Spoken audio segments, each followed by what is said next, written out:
The remainder of the lecture, we're going to be using lecture notes week 4 and 5. Now those appear under a new unit. Okay, lecture notes week 3 was the end of unit 1, which introduced us to the trigonometric functions and all of the definitions that we're going to be using for the remainder of the course. So unit 1 is done, and there is this unit 2 that is brand new to Canvas that just unlocked last night. So you can go ahead and print the blank lecture notes, Math 40, week 4 and 5, in order to follow along with the rest of the examples. So go ahead and pause the video now if you haven't printed these already. Print them out and then continue with the lecture. All right, so let's get started. So week 4 and 5 lecture notes begin with approximating the trigonometric functions. So the unit circle does provide us with the trig functions of some commonly used angles. However, there are infinitely many more that we might actually need to calculate in a real life situation. So what do? Well, we rely on technology to help us out. For instance, let's say that we have to find what is sine of 49 degrees, 12 minutes. Well, for that, we can use our calculator. Now, most calculators have a key to help us input degrees in minutes. Okay, on my calculator, the way it looks like is first I type sine, of course, followed by 49. And then I actually have to go to the angle catalog, which appears under this button called apps. And since it's blue, that means that I'm going to use the second key to access it. And then I see the degrees, I see the minutes, and I can go ahead and select degrees. Okay, so 49 degrees, 12 minutes would mean that I'm using the symbol. I would then just close it, and I would get my approximation. Okay, so that's how it works on my calculator. I'm going to show you how to do it on a scientific calculator. First, just write down this answer. I'll approximate to the nearest 4 decimal places. So because I had 0.75699, this is going to be a 0 and this is going to be a 7. So it's approximately 0.7570. Now, if you are working with a scientific calculator that more or less looks like this, what you want to do is you want to click sine and then 49. Then the symbols for degrees, minutes, and seconds is actually on a separate button. So it's a lot more practical and easier to reach than on my calculator, actually. And you just click this button. The first time it'll appear as degrees. The second time, so let's say you type 49 degrees, you'll punch this button, and then you punch in 12, and then you try to hit minutes. You're not going to see a difference in the symbol that appears on the screen, meaning you're going to see the degree symbol again, but the calculator knows that you mean minutes because you've already typed the first number, and that gets taken in as degrees. And so you are able to use this, and don't freak out if you see degrees come up again and again. The calculator knows to differentiate between minutes and degrees. Okay, so going back to the lecture notes. And we can come up with this. Now, if you're not too sure how to find it on your calculator, that's okay. You can always just convert to decimal degrees. So the way that we would do that, we would say sine of 49 degrees plus 12 minutes, and then we multiply by the ratio that'll convert minutes to degrees, and that is 1 degree for every 60 seconds. So this is option 1, this is option 2. if we punch it into our calculator, let's see what we get. Yeah, so I've got sine of 49 and then plus 12 times 1 over 60. We get exactly the same number as we've got over here. Yeah, so it's approximately 0.7570. I'm actually going to label these. I'll label this option 1, option 2.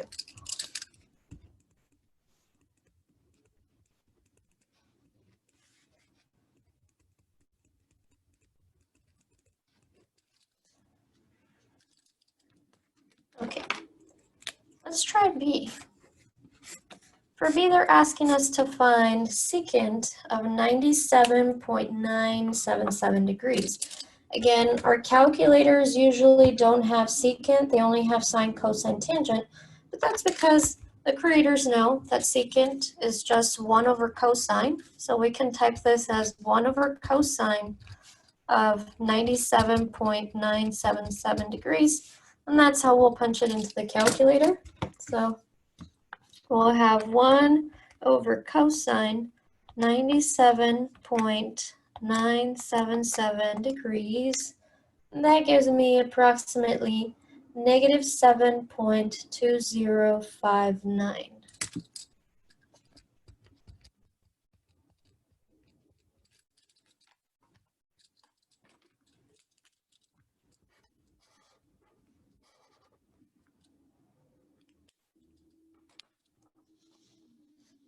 And what about 1 over cotangent?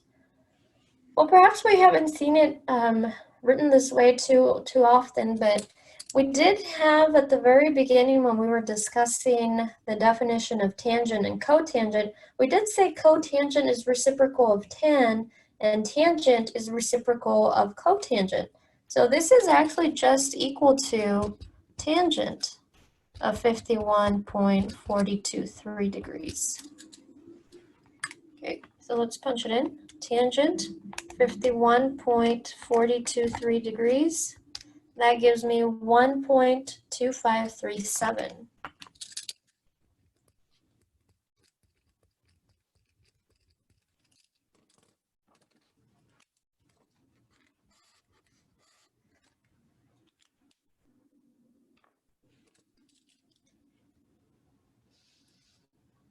Right, now there is a major difference between part D, E, F, and A, B, C. Can you guys tell what it is? Well, if you take a look at the angle, what do the angles in parts D, E, and F not have that A, B, C do have? Well, if you're saying they don't have the degree symbol, you're right. And what have we learned about angles that do not have the degree symbol?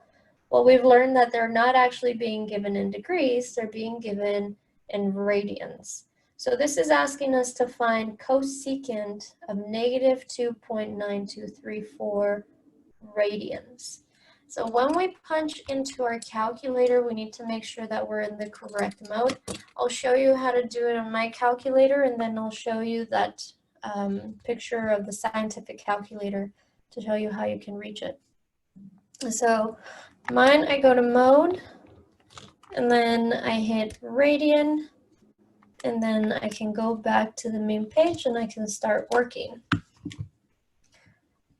If you have a scientific calculator that more or less looks something like this, your mode button would be here next to on.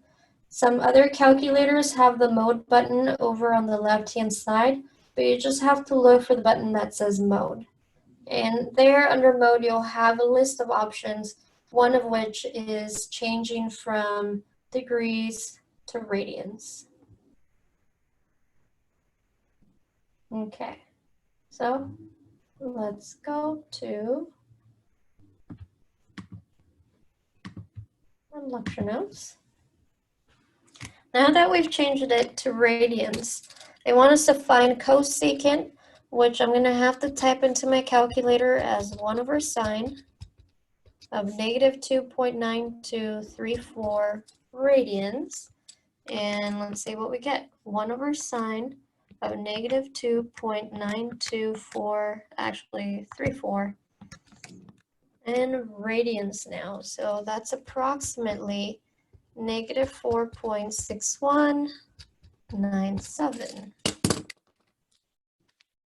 Now, a question that I get commonly asked for these problems is, can I convert the radians to degrees and then punch it into my calculator?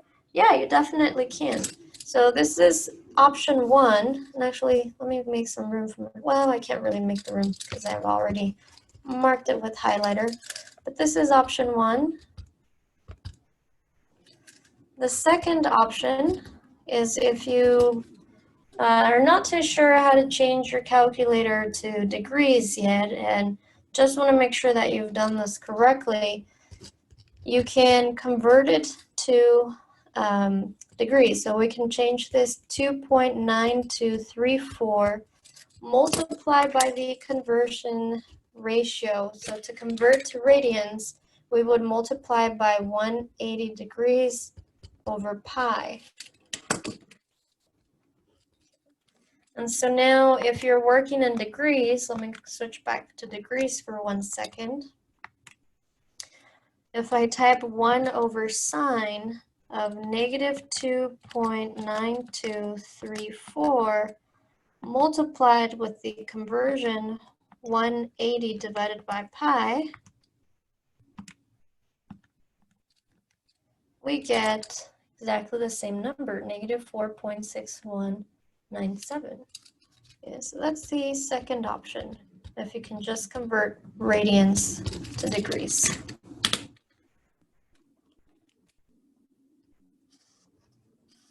Okay. But you should learn how to convert on your calculator the different modes, how to select the different modes, because you don't want to get a wrong answer because you forgot to multiply by 180 over pi. Okay, it's much easier to just have your calculator in radian mode. Okay, let's try cosine of 1.85. Cosine of 1.85 is going to be approximately negative 2756.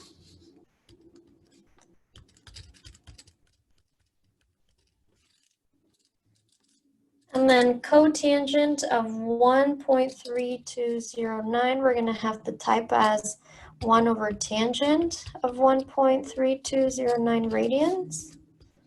And let's see what that gives us.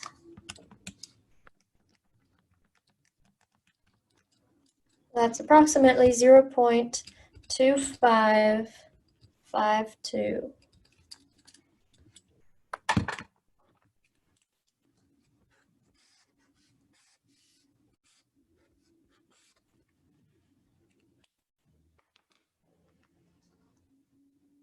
Okay. Let's take a look at this important aspect of using your calculator. So in the previous examples, we used the calculator to find the trig functions given an angle.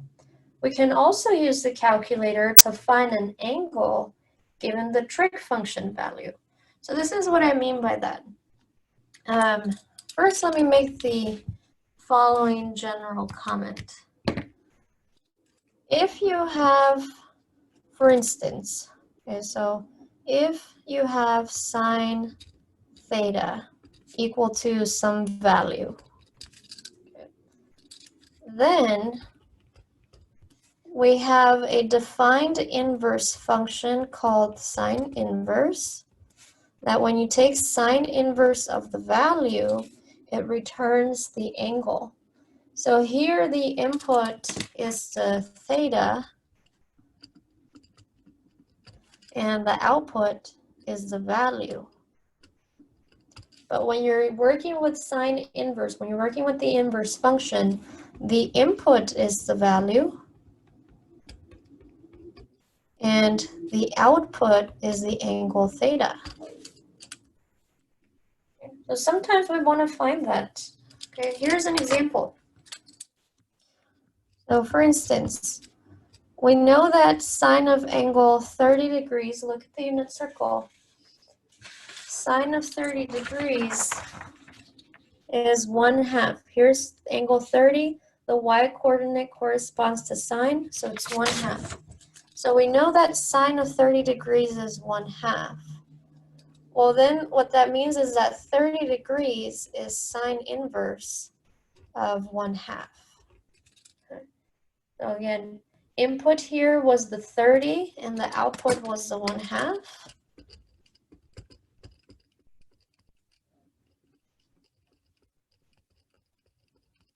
In this case, the input is the 1/2, the output is the 30 degrees. On a calculator, we actually can write sine inverse or cosine inverse or tangent inverse. And so on a calculator,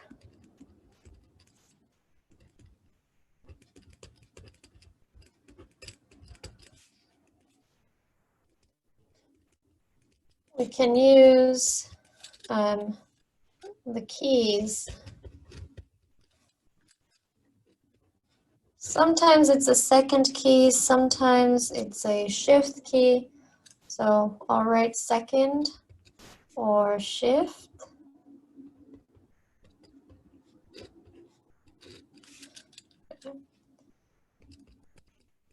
Plus either sine or cosine or tangent.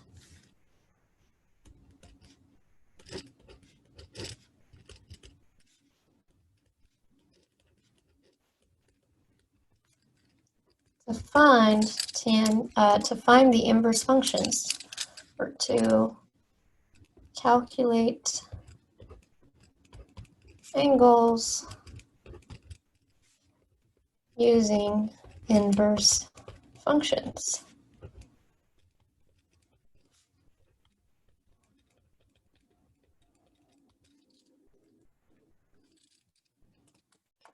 Let me show you what I mean by that. So first, let's go back to degrees for a moment so that the angles that get returned to us in degrees. Now, if you take a look at your sine, cosine, tangent, all of those have sine inverse, cosine inverse, tangent inverse on top. Now, on my calculator, they appear in blue. So what that means is that I have to go to the blue button, which is the second key, and then you can see that my cursor changed into this arrow pointing up. For some calculators, instead of saying second, it says shift. And then if I want to calculate sine inverse, then I just hit the sine key. And let's say I want to find sine inverse of 1/2, which we know is 30 degrees. So I'm doing sine inverse of 1/2, and then it gives me 30, or it gives me this. Let me show you the picture of the scientific calculator for a second. In this case, you see sine, cosine, tangent. Those three buttons have the sine inverse, cosine inverse, and tangent inverse on top. And I apologize, it is a little blurry, so seeing that might not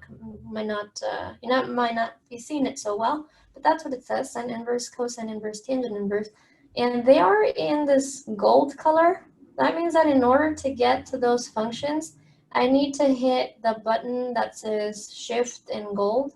So I would click shift, click sine, and then that will give me the sine inverse. And then you can go ahead and type 1/2 and enter.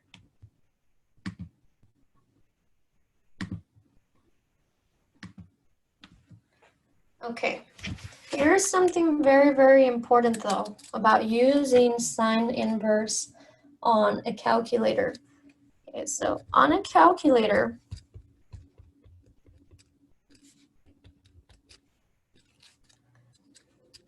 the inverse functions always, the inverse functions of a positive value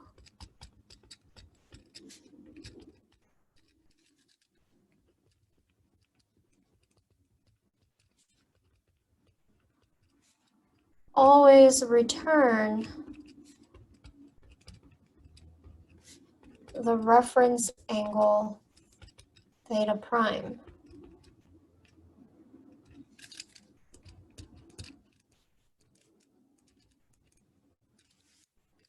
So really what we're getting is theta prime is equal to sine inverse of the value on the calculator. So if you want to find the actual angle, you then have to think about where, in which quadrant is the angle terminating, and use the reference angle to help you find the original angle. Okay, so I'm going to say use the quadrant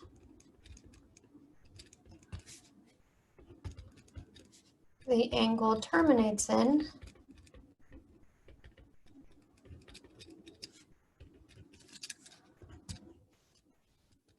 and the reference angle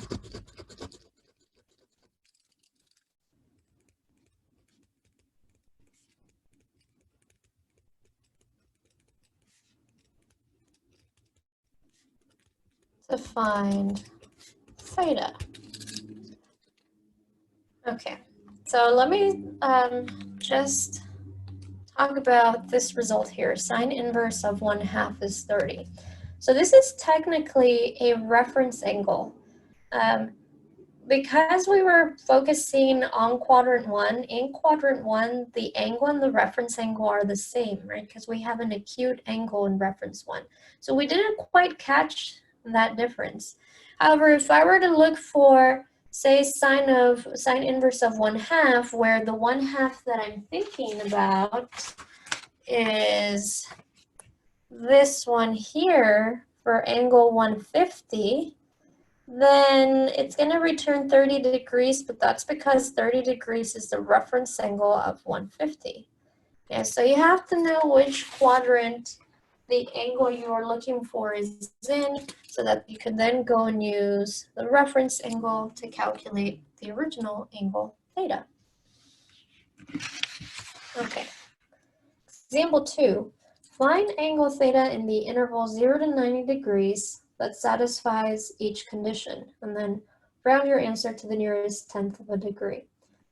We want to find out what angle theta gives us sine of theta is 0.96770915, and it's supposed to be in 0 to 90, so that's in quadrant 1, which means the reference angle will be the same as the angle. So we don't have to worry yet about having to calculate a different angle from the reference.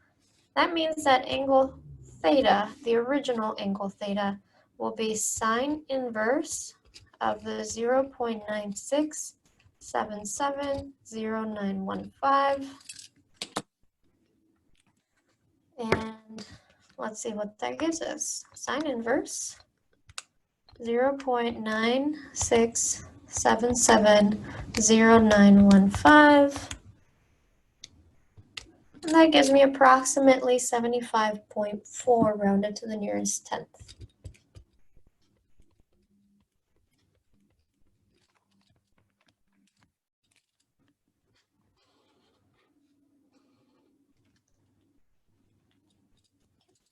Now we're working with secant. Now we don't have an inverse secant function in our calculator. So before I even try to take an inverse, I'm going to change this in terms of sine.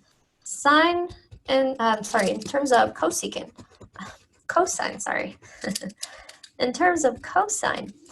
And cosine and secant are reciprocals of each other, so that means that cosine of angle theta has to be 1 over 1.054, 5829.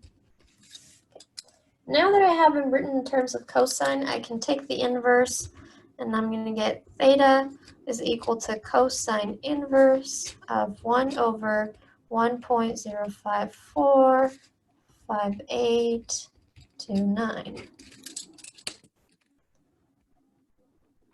So we'll punch it in.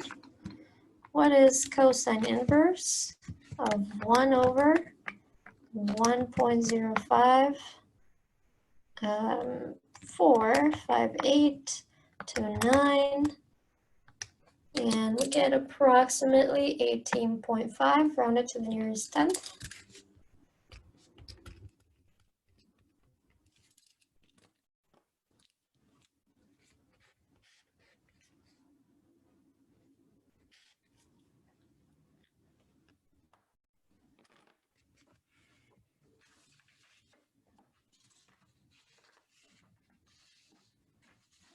that's the end of example number 2. Let's take a look at example number 3.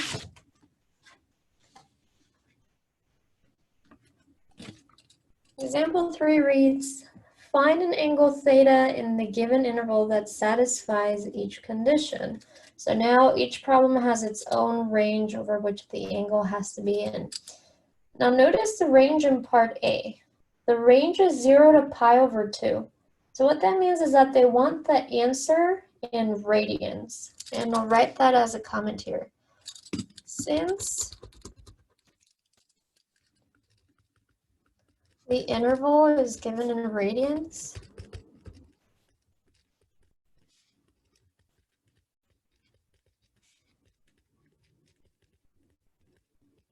the answer must be given in radians too.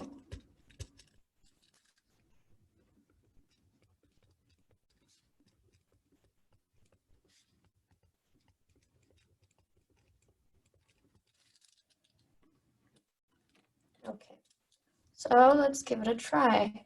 Theta is going to be cosine inverse of 0.9685. And before we punch it in, we have to make sure we're in the correct mode. So switch over to radians. And now we can punch it in. We've got cosine inverse of 0.9685. That gives me approximately 0.2517. They don't say to how many decimal degrees they want us to round, but I'm going to round to 4. Oh, sorry, not decimal degrees, decimal places. To how many decimal places, and I'm going to round to 4 decimal places. Notice we're not writing any unit for the angle measurement, which means automatically it's in radians. Okay, next one, tangent of theta is 1 over pi to 3 pi over 2. Now this one's interesting because we're no longer working 0 to pi over 2. 0 to pi over 2 would have been quadrant 1, right? That's quadrant 1. And if you ever forget, it's okay. You can always go over to the unit circle. This is 0 radians, and then you go up to pi over 2. So 0 to pi over 2 is focusing on quadrant number 1. Now what are we focusing on? We're focusing on pi to 3 pi over 2. So here's pi, here's 3 pi over 2. That means that we're working in quadrant number 3.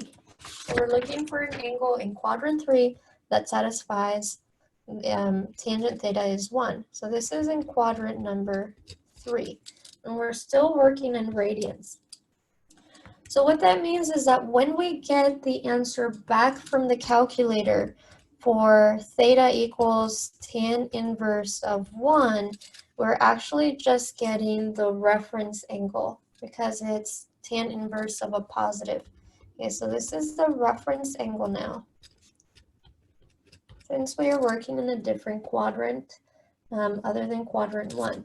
So if it would have been quadrant 2, or quadrant 4, we would have done the same thing. This returns the reference angle. The only time where we don't have to worry about reference angle is in quadrant 1. So let's see. Tangent inverse of 1 gives us 0.7854 approximately. Now we could write this answer down, but since this is only the reference angle, I'm going to wait a little bit until we actually get the calculation for the real angle. Yeah, I just wanted to show you that it's returning something that is going to be between 0 and pi over 2. If I take, just to prove it to you, if I try what is pi over 2, that is 1.5707. So 0.78 is smaller than pi over 2. That means that this angle is between 0 and pi over 2. It's an acute angle, so therefore it's the reference angle. We don't want that acute angle. We want something that's between pi and 3 pi over 2, meaning we want something that is greater than 3.1415 with the rest of the decimal numbers, but smaller than 3 pi over 2. So just to show you what 3 pi over 2 is, something smaller than 4.71 to 4 approximately. Yeah. So something in that range, and this by itself is not going to be in that range. I'm going to write everything that I just said into words. Okay, so notice theta prime equals to tan inverse of 1. That was approximately 0.7854, is not in the range pi to 3 pi over 2. That is how we know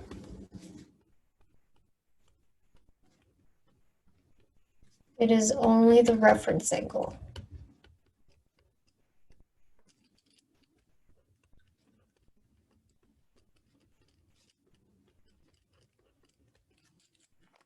So how do we calculate angle theta from theta prime in quadrant number 3?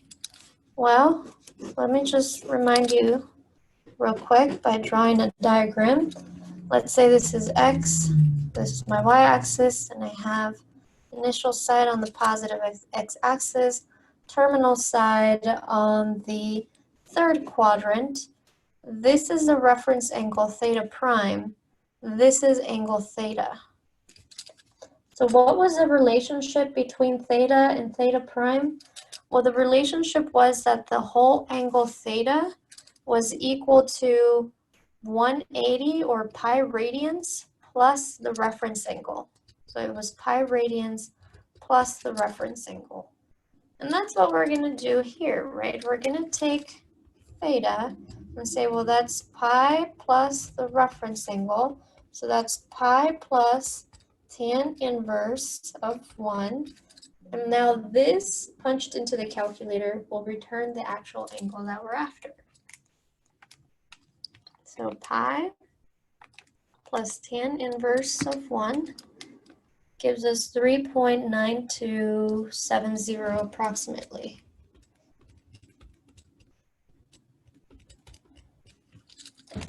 And now we check, is this value in this range? Is it between 3.1415 and 4.7124?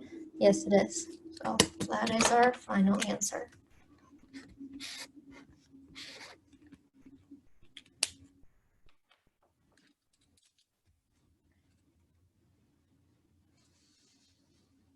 We'll try 2 more.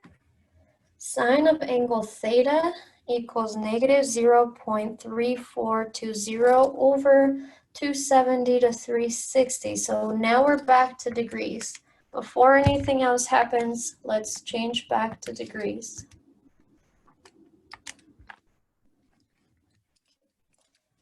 Then theta, and now it's going to be the reference angle because I'm no longer working in quadrant number 1. In fact, this is, if you look at the unit circle, here's 270, here's 360. That means we're working in quadrant 4. We're working in quadrant 4, which means we're going to have a reference angle. And that is sine inverse of negative 0.3420. Again, reference angle. Just to show you, and actually, let me pause myself here because there's one important thing that I made a mistake on.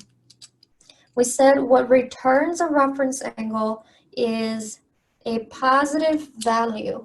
So I'm actually going to make this positive of whatever was given to us. So sine inverse of 0.3420 is what will return the reference angle on the calculator. So I'm actually going to say be careful, because as you can see, it's very easy to make that mistake.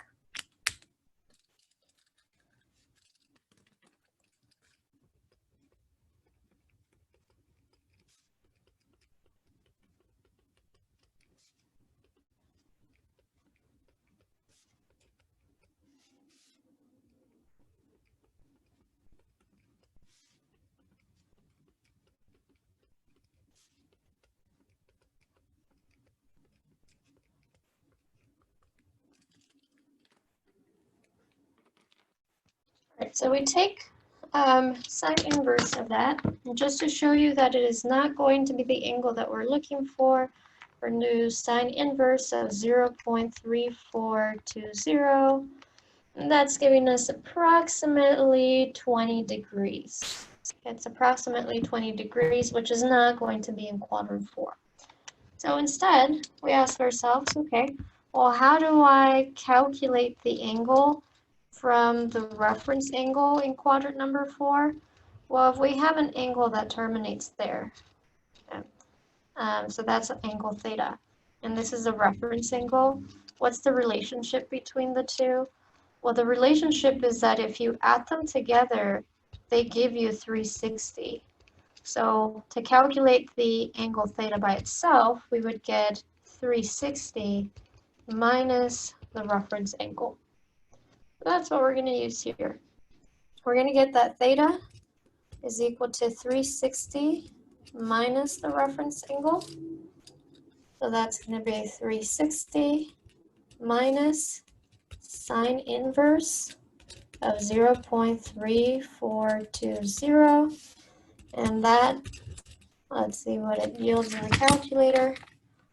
So 360 minus sine inverse 0.3420 is approximately 340 degrees.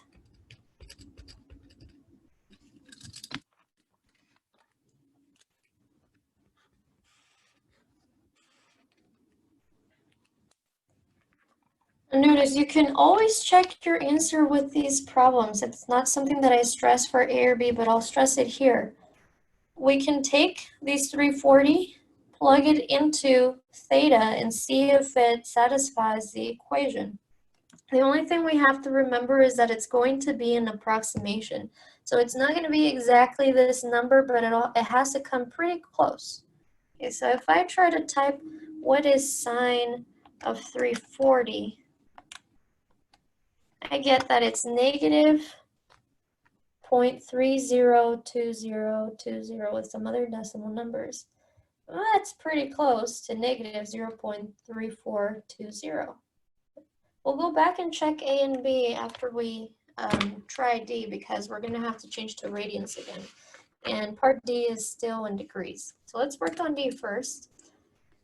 Again, this is no longer quadrant 1. Between 180 and 270, this would be quadrant number 3. Which means that, well, even before I even try inverse, I have cosecant here. So I'm going to turn it into sine. Sine theta should be negative 1 over 2.9238.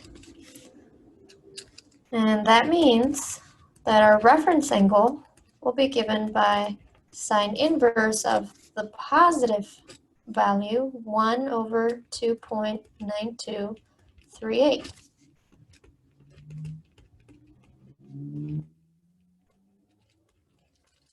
I'll underline this orange to signify we have changed it to positive.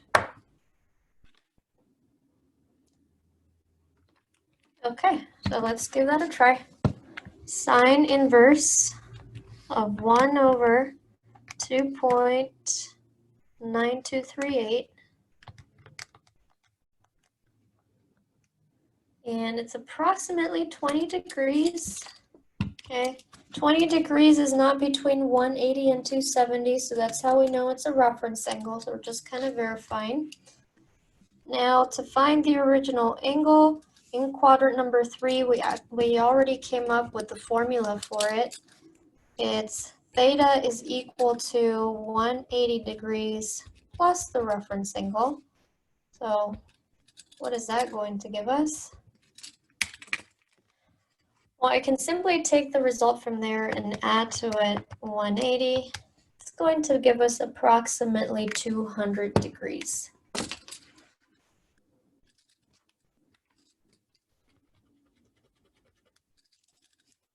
This was 180 plus sine inverse of 1 over 2.9238 which according to the calculator is approximately 200 degrees.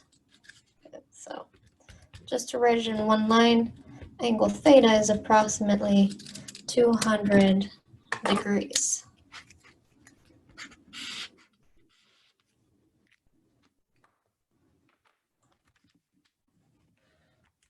Now we can test it. If I type what is 1 over sine of 200 degrees, let's see, 1 over sine of 200 degrees, we get negative 2.9238 with some other decimal numbers, and that's pretty close to what the original number was.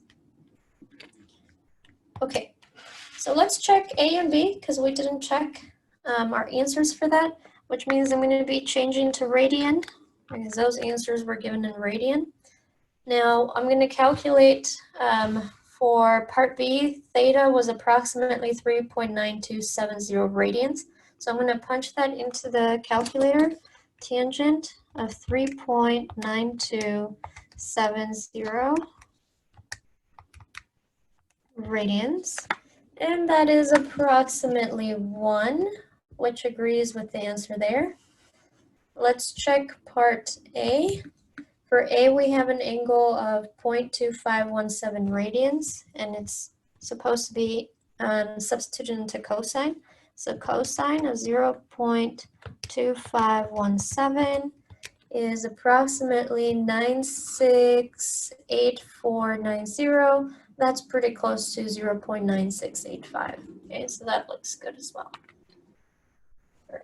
Before these problems, you can always double check your answers.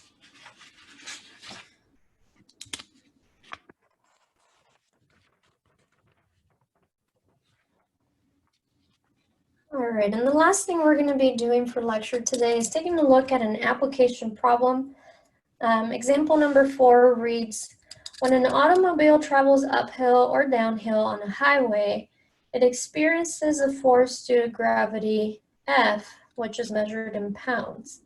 It is given by the equation the force is the weight, is W times sine of theta, where theta will be measured in positive degrees if the car is going uphill, or theta will be measured in negative degrees if the car is going downhill. By the way, W is the weight of the car. Okay. Let me just draw a diagram before we go on to A, B, and C of what this situation looks like. So let's say that maybe this is just a normal road, and then there is a ramp up to go into the highway, so that your car is maybe driving up that ramp. And I am not an artist by any means, and I can't draw if my life depends on it, but that is a car. Okay, and that is traveling up in that direction. Okay. So this angle here that is measured between the horizontal line and the ramp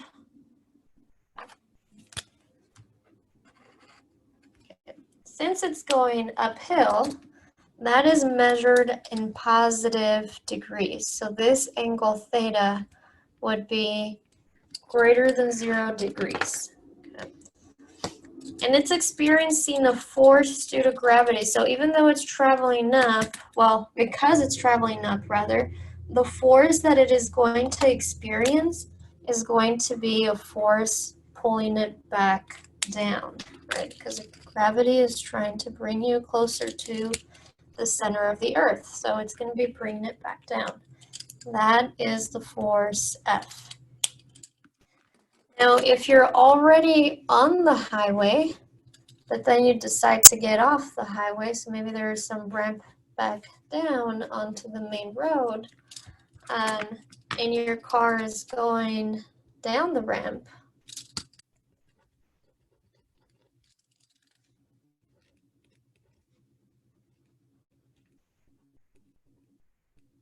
so now you're going this way.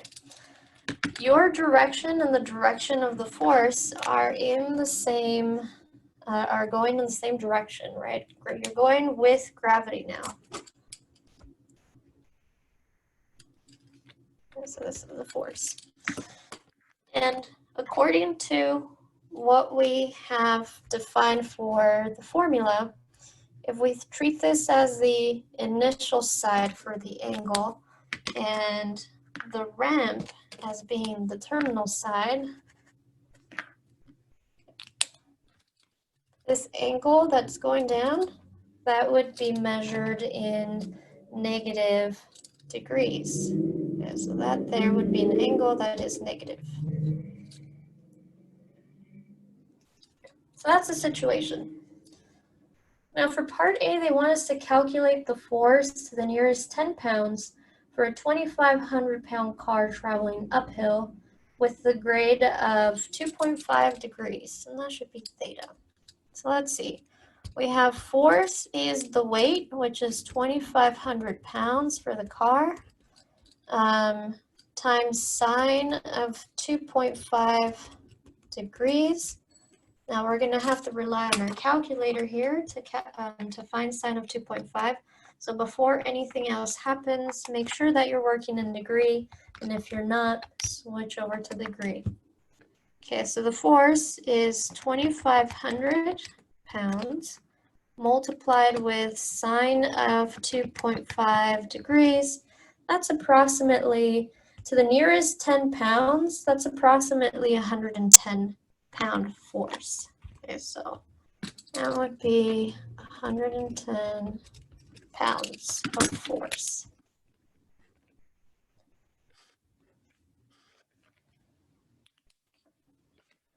So if that force is working back against you, in order for the car to continue moving forward, you have to apply a force greater than 110 pounds. So what that means is if you were standing in the back of that car trying to push it up, okay, so if you're back here trying to push the car, you have to exert a force which is 110 or more. Okay. Right, calculate the force after the nearest 10 pounds for a 500 pound truck traveling downhill with a grade of negative 6.1 degrees.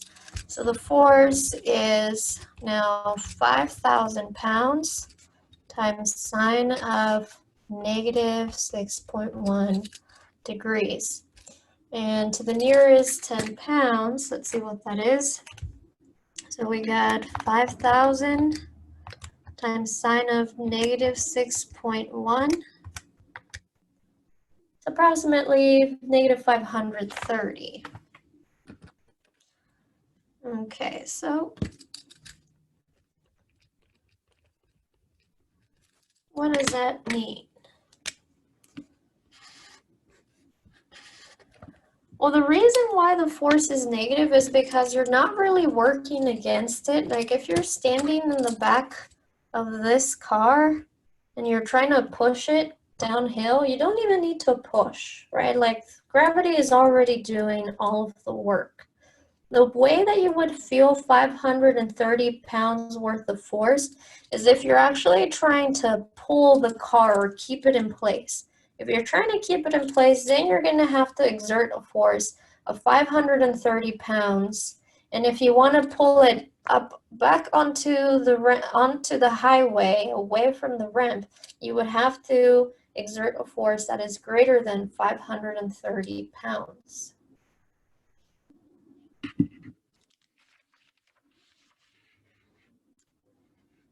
Okay, and then last one, calculate F for any vehicle weight W with theta being 0 degrees and theta being 90 degrees. Does this agree with your intuition? Well, let's see. Let's first take care of when theta is 0. So when we have 0 degrees, we have the force is W times sine of 0 degrees. Now, if you punch into the calculator, or if you look at the unit circle, because 0 degrees is something that we have on the unit circle. But if you look at sine of 0 degrees, that's 0. So this is W times 0, which is 0. Okay, so you have 0 pound force.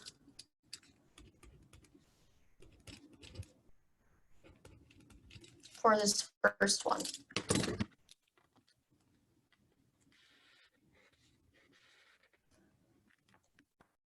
And what about when you have theta being 90 degrees? When it's 90 degrees, you have force being equal to the weight of the car times sine of 90 degrees. And that is going to give you W times, again, you can use your calculator or the unit circle to find sine of 90. Because 90 is on the unit circle, you get 1. Sine of 90 is 1. So that is W pounds. So the force you have to exert is W pounds.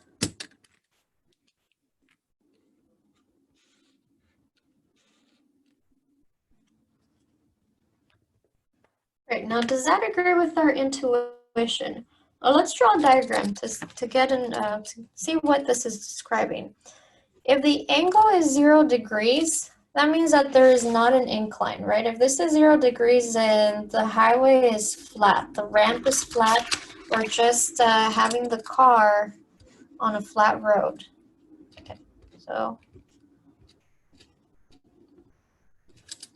Okay, so that would be 0 degrees. If you are standing behind the car and the car isn't moving, are you going to feel any force due to gravity? Well, the answer is no. The car is just sitting there. You can touch it. You're not going to feel anything. It makes sense. We're not going to feel force. However, let's say that this ramp is at a 90-degree angle. So what that would look like is like this.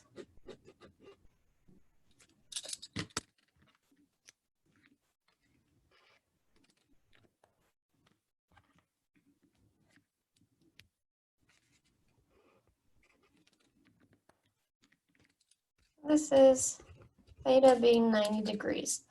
And your car is going up that ramp. And you are pushing that car. What force do you expect to experience from that car if you're pushing it up a 90-degree ramp? Well, you're going to feel the full weight of the car, right? Not a good situation to be in. So yeah, that makes sense. If the angle is 90 degrees, then the force you're going to experience is the full weight of the car, the full W pounds.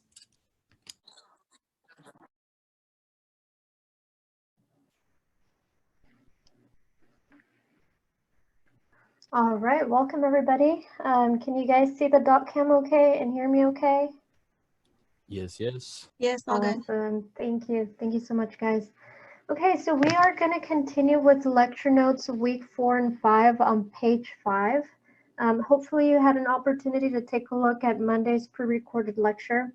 If not, for now, what we are going to bring in from last lecture is knowing how to use your calculator to find both missing angles as well as to calculate the trig functions of angles that have minutes or that might have seconds. So were you guys able to figure out how to do that on your calculator okay? Does anyone have any questions?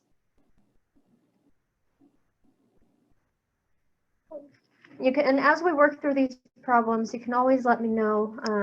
Please write on the chat what type of calculator you're working on, and that way I can quickly search a picture of it online and then share with you what buttons it is that you would need to press on your calculator. But if there are no questions, let's go ahead and get started with solutions to right triangles. And so perhaps this is a new phrase or a new type of direction to solve a right triangle. So I want to make sure that we have a clear definition for what that means. So to solve a right triangle means that we need to find all missing sides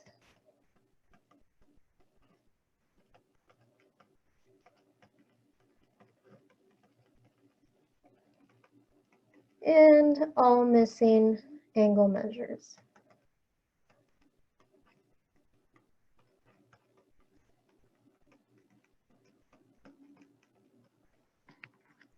So those two things. Now, when we're solving right triangles, there are a couple of tools that are kind of our go-to in order to be able to complete the problem. The first one is usually Pythagorean theorem is something that we can use.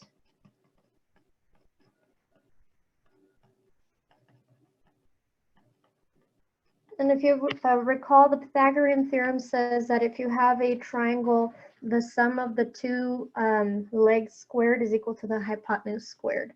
So usually it's written as a squared plus b squared is equal to c squared, where c is the hypotenuse.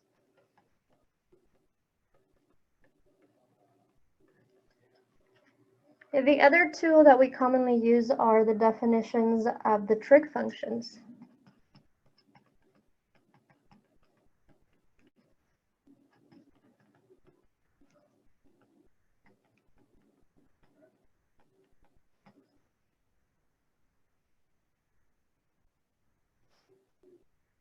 Besides those two main tools, we also use these other ones commonly as well. So the triangle angle sum theorem.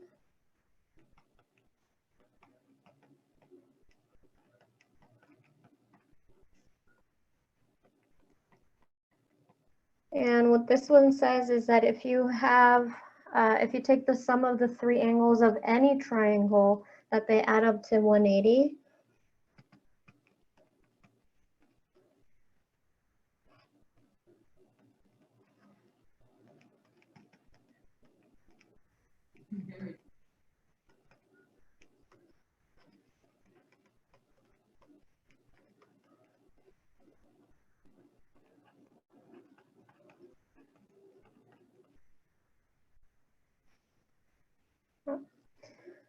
And then the other thing that we commonly use are the inverse trig functions to find missing angles as well. So let me just write that down here. Inverse trig functions.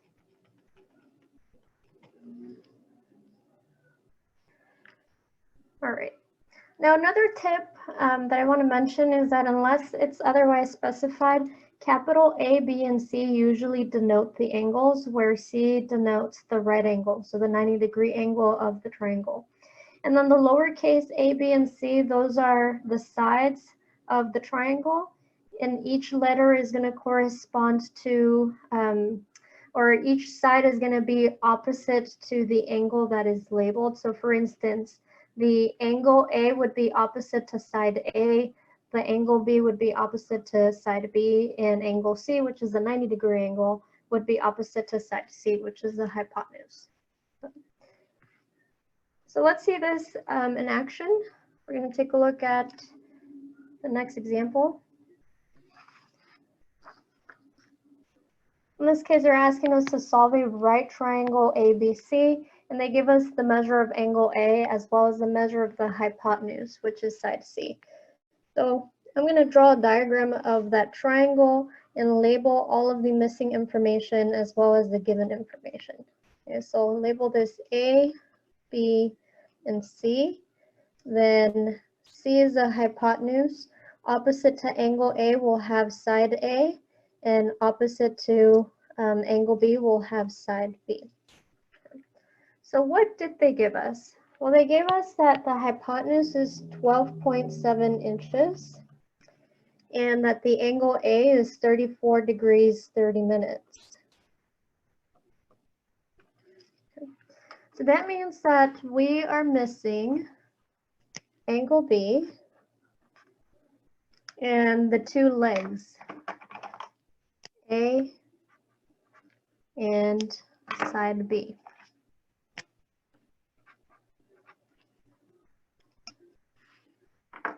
So that's what we're going to try to find. Now, currently, because of what's given, the easiest thing to find possibly right now is the measure of angle B using triangle angle sum theorem. Because we know that if we add all three angles, they're supposed to add up to 180. So we have A plus B plus C equals 180. And then we know what A is. It's 34 degrees, 30 minutes. We know what C is.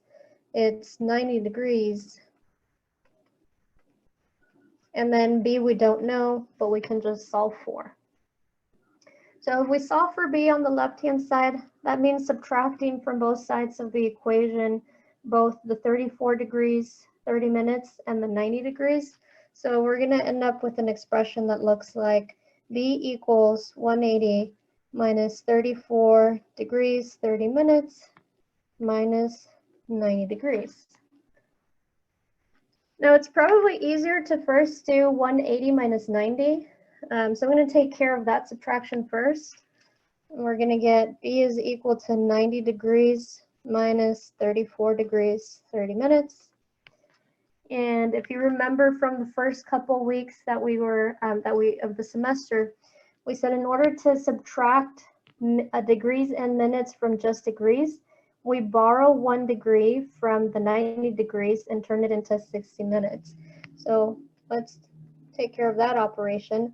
90 degrees is like 89 degrees in 60 minutes.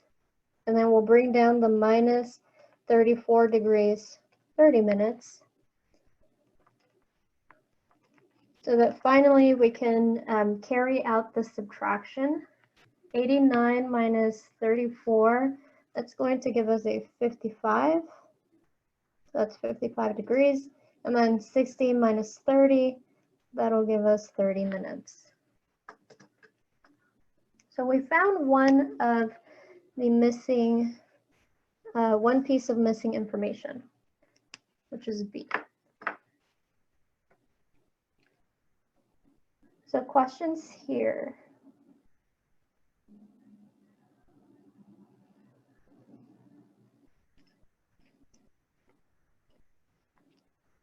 All right, let's move on to now trying to find side A. Now, in order to find side A, you should always try to rely as much as possible on just the given information. Try not to use any values that you computed, because if you've made a mistake in that computation, that mistake would carry over. So just focusing on angle A and the hypotenuse that's given, how can we relate side A to this angle A, 34 degrees, 30 minutes, and the hypotenuse? Have we learned anything that relates angle A to side A, which is opposite to it, and the hypotenuse?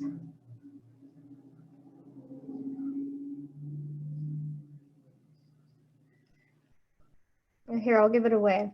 If we take a look at sine of A is the opposite side to angle A over hypotenuse. And the opposite side, well, that's just A, which we don't know. The hypotenuse is 12.7, they gave it to us. And they also gave us angle A, right, 34 degrees, 30 minutes. So we're able to solve for A by multiplying both sides by this 12.7.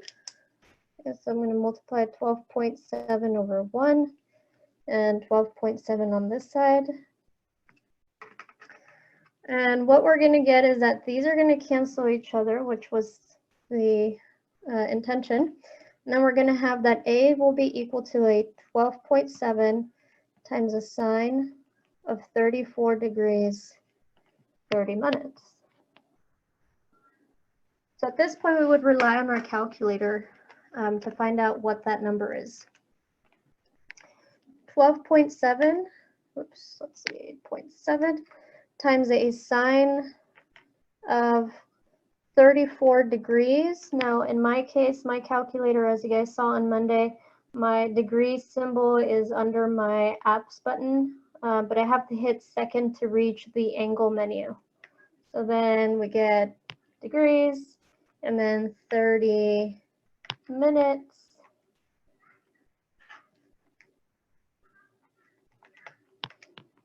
And we get approximately 7.1933.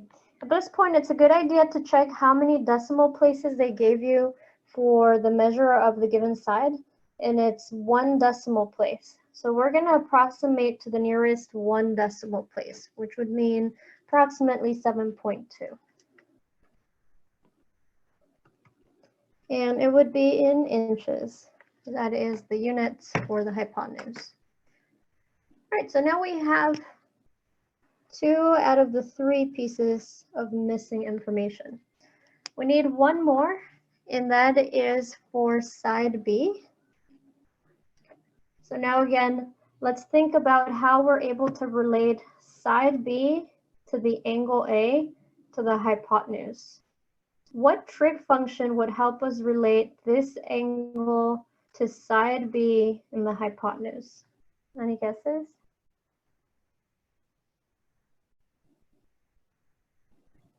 Cosine? Yeah, very good. Cosine, because if you take a look, side B is adjacent to the angle. Very good. So we would have that cosine of angle A is the adjacent side over the hypotenuse. And that means that cosine of 34 degrees 30 minutes is B, the adjacent side over the hypotenuse, 12.7. Good. And now it's the same process as what we had when we're trying to find A. Multiply both sides by this 12.7. That way we can get rid of the denominator on the right-hand side. And that's going to leave us with B equals 12.7 times cosine of 34 degrees 30 minutes. Again, at this point, we have to rely on the calculator. 12.7 times cosine of 34 degrees. I'm going to go second apps. That's my degree symbol. And then 30 second apps. I get my minute symbol.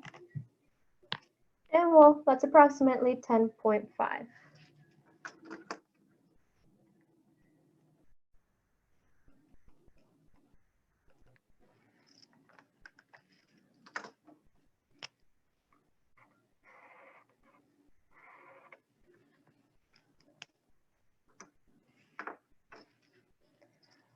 All right, any questions?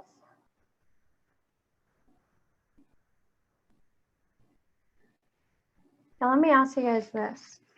Let's say that I am at the step where I'm trying to find what is side B. Okay, so let's say I've already found angle B and I've already found side A. So I know this, this quantity here. Why? I mean, I could do it, but why would it not be, or what's the danger in using A along with the Pythagorean theorem in order to find B? And so I guess what I'm saying is, why not use A squared plus B squared equals C squared? And since I already calculated what A is, I could write 7.2 squared plus the unknown B squared is equal to the hypotenuse squared, so 12.7 squared. What would be the danger in that? It's not given, so our calculations could be incorrect. Exactly, very good. We calculated A, right? So if we made a mistake here, that mistake is going to carry over. We're going to have the wrong quantity here for A, which in the end is also going to affect B. And so whenever possible, and it's not always going to be possible, sometimes you're going to be forced to use one of your own calculations, but whenever possible, try to avoid your own calculations. Good. All right, let's take a look at the next example, example 6. Solve the right triangle ABC if side A is 29.43 centimeters and C is 53.58 centimeters. So here, unlike in example 5, we have 2 sides as a given. In example 5, we had 1 angle and 1 side. Okay, so let's just keep that in the back of our minds as we are trying to solve this problem so that we can see how the work is different between the 2 examples. Yes, I've got A, B, C. Opposite to angle A is side A, and they're giving it to us as 29.43 centimeters. Side C, which is the hypotenuse, is 53.58 centimeters. And then we don't know side B, right? So what information do we need to find here? Well, we're missing angle B, right? We don't know what it is. We're missing side B. And we're also missing angle A.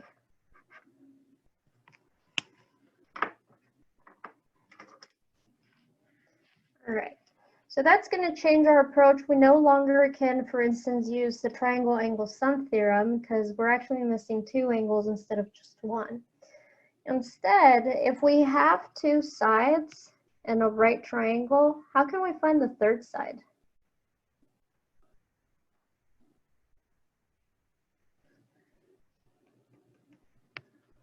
Well, we can apply Pythagorean theorem, right? We can take a squared plus b squared is equal to c squared.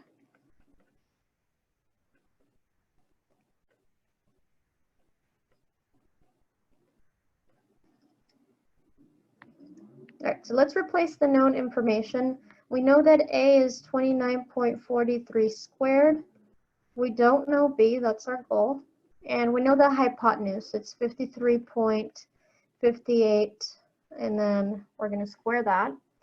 Now, before we try to punch this into our calculator, let's completely solve for b. That way we only enter one expression on our calculators instead of several little ones. So we're going to get, subtract the 29.43 squared from both sides, and we'll get b squared is equal to 53.58 squared minus 29.43 squared. And in order to get rid of the square on b, we need to take the square root. And technically we would have two possibilities. We could have plus or minus square root, but since we're talking about the length of a side, length can't be negative on a triangle, right? So we're just gonna consider the positive root, and that's gonna give us b equals the square root of 53.58 squared minus 29.43 squared. And now that is what we'll enter into the calculator. So here it goes. The square root of 53.58 squared minus 29.43 squared. And close the parenthesis. That's approximately 44. Again, in order to determine how many decimal places you want to keep, look at the given information and see how many decimal places were used there. So for the lengths, they're using 2 decimal places, which means we're going to be rounding to 2 decimal places. And that would be 77. Okay, so B is approximately 44.77 in centimeters.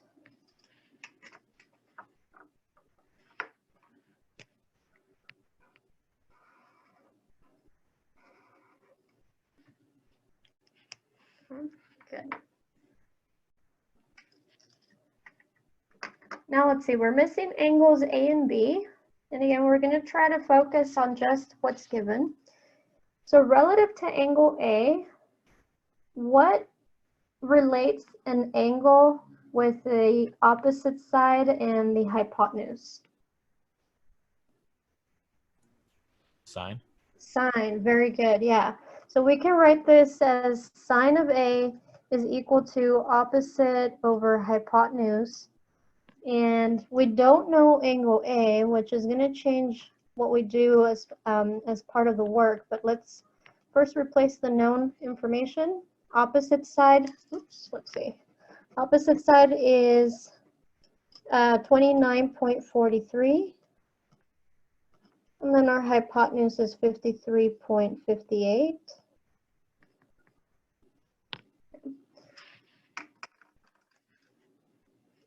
this point, I want to remind you of something that we discussed in Monday's video.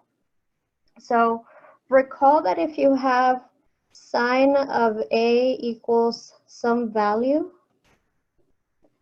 then, and you don't know A is unknown, but you do know this value, then you can always find what angle A is on a triangle by taking sine inverse of the value.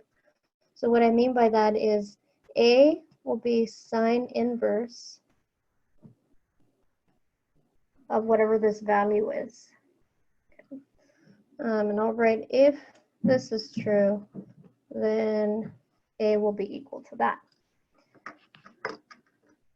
So in our case, we're trying to find angle A, and we have that sine of A is a value.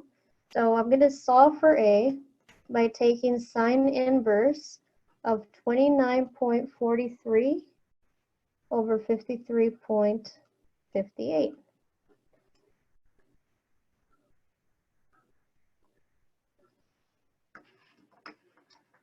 Okay. So we're gonna need our calculator for this next part. And I forgot to stress it in the previous example, but make sure that your calculator is in degree mode. Okay, so here's mine in degree mode. Make sure that your calculator is in degree mode as well if you're gonna be punching this in.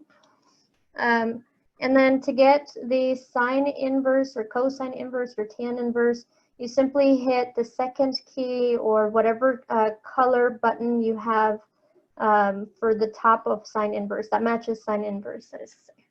Okay, so second sine gives me sine inverse. And now I'm going to type in 29.43 divided by 53.58. That gives me approximately 33. They don't tell me any angle measures, so I don't know how many decimal places they would round to, but I'm going to round to the nearest tenth. Okay, so 33.3 degrees.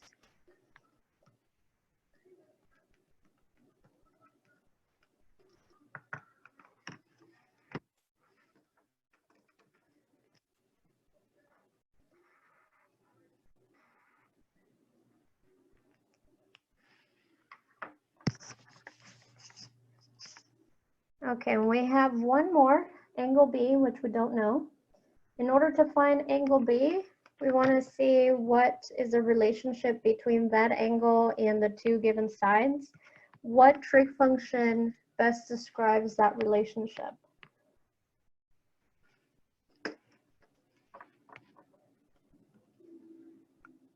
So relative to angle B, we have adjacent side, right? Oh, sorry, and I see some questions on chat, so let me just address that before I continue. So how do we know which side is adjacent or opposite again? There was a response to that that said opposite is opposite of hypotenuse, adjacent is the unnamed side.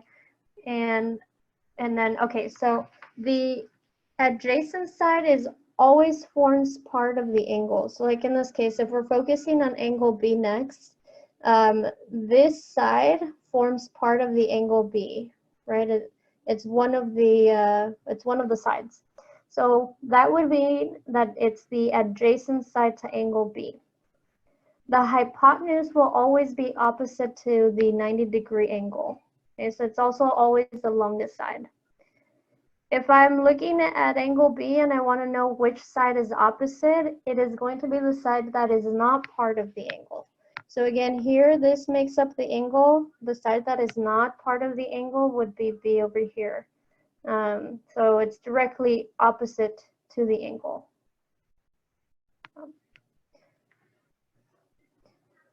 Okay. So relative to B then, this side is adjacent and we have hypotenuse. So the relationship that relates those two is cosine, because cosine is adjacent over hypotenuse. Now we'll replace the known information. Adjacent is 29.43, hypotenuse is 53.58. And then same thing that we did for sine. Yeah, the same reminder. If cosine of angle B is equal to a value, and we don't know what B is, but we do know this value, we can find what the angle is by taking cosine inverse of the value.